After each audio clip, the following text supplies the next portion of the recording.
deny people their human rights is to challenge their very humanity, is a quote said by Nelson Mandela that reflects our current world of unheard voices. A while ago, my classmates and I read an autobiography titled as I Am Malala that shows how ignorant people are when it comes to education. Therefore, we decided to tackle human rights in general in this AIS talk.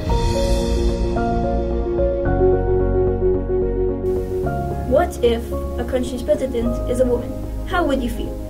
The right equality is Article 14 in the Universal Declaration of Human Rights. Gender discrimination is widespread around the globe and differentiates between females and males based on their physical abilities. What makes gender discrimination widespread is the stereotypical repetition that is shown on social media platforms and the commercials that we see on TV that give people a false image about the reality of gender. As a result, this will make stereotyping a main part of people's lives. In any society which believes in equality and fairness, rights play a significant role.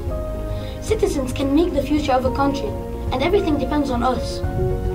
To my mind, everyone can do something useful for the development of a country. But the question is, what can we do, and how can we affect the environment we live in? We can simply vote for presidents, government, and participate in making decisions. Article 21 states that individuals have the right to take part in government and vote. Everyone has the right to equal access to public service, as well as the basis of authority shall be the will of people.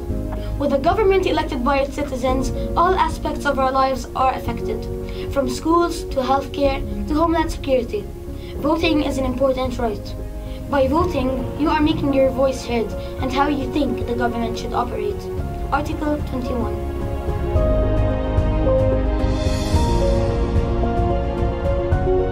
A human being without a nationality is like a child without a mother. A mother provides warmth, shelter, and medical attention to her newly born. The same is requested from a nation towards its citizens. A nation should provide safety, shelter, and education to its nationals. However, these services vary. Rich nations provide the highest quality of these services, while poor nations barely provide the bare minimum standard of these services.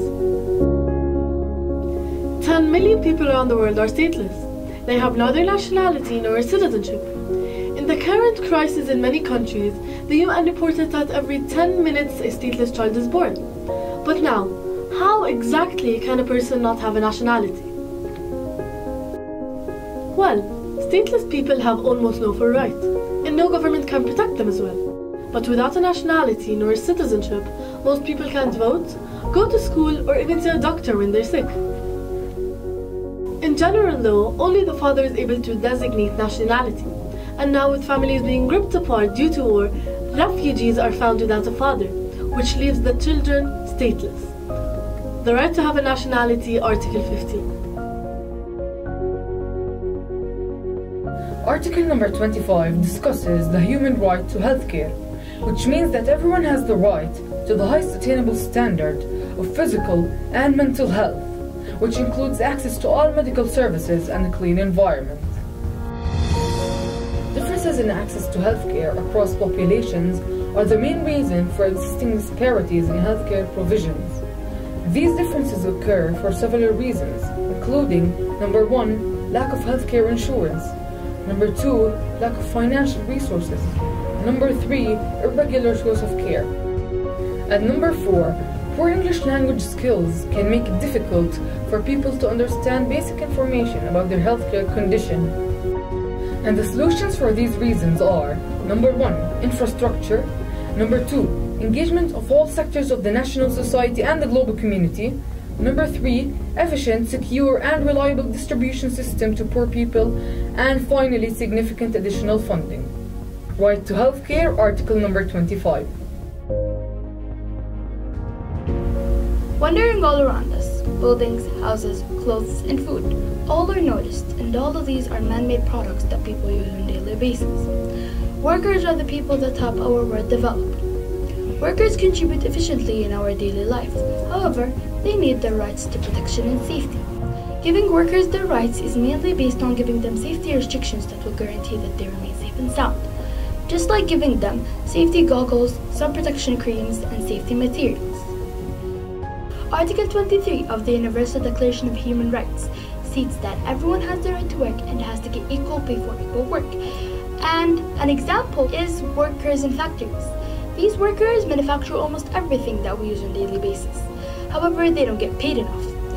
A problem that faces workers is that they cannot object and give their opinion regarding safer working conditions. They cannot object regarding these issues because their managers might fire them, and they work because all they need is money to handle all the expenses of life. As a sign of appreciation and respect to all our workers, we celebrate an international day which is Labor Day yearly, and specifically in Jordan it's celebrated on May the 1st. Your hands know a lot more than you think they know. Your hands know things that your mind does not know that it knows. Article 26 states that all human beings have the right to receive quality education, connected to real-life situations, which results in promoting long-life learning by 2030, as stated in one of the United Nations Sustainable Goals. This reflects how education should be delivered to students worldwide. Inspired by I Am Malala autobiography, Malala has been an icon who stands for the right to education around the globe. As without education, the world would be ignorant and chaotic.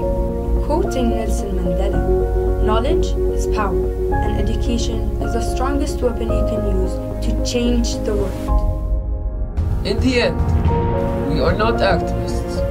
We care about equal rights. We passionately care about human rights.